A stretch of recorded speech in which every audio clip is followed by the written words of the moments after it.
Esperienze dirette fatte dagli studenti sia in ambito lavorativo che universitario, utilizzando lo strumento dell'apprendistato e la mobilità interregionale, ricalcando su scala nazionale il modello del programma europeo Erasmus. Il Partito Democratico Veneto lancia la sua proposta di orientamento attivo per rendere più efficace la scelta del percorso di studi e lavorativo dei ragazzi. Con questa proposta vogliamo fare in modo che nelle scuole, con le organizzazioni sindacali, con le organizzazioni datoriali, si possa giungere ad un'intesa che determini che se uno studente lo vuole può fare questo tipo di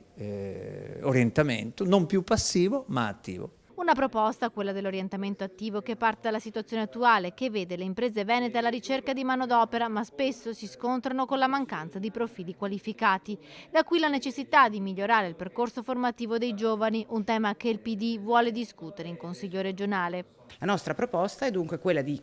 modificare, invertire la mentalità dei processi di formazione che devono diventare attivi, dove cioè i ragazzi diventano il protagonista responsabile e consapevole di ciò che sarà il suo ingresso nel mondo del lavoro, perché siamo convinti che anche attraverso questa responsabilità passi una miglior possibilità di trovare occupazione e soprattutto la garanzia di trovare un lavoro migliore in termini di retribuzione e di garanzie di tutele.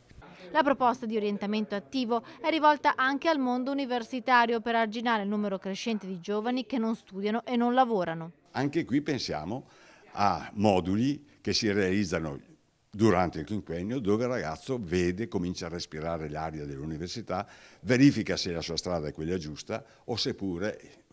invece va cambiata.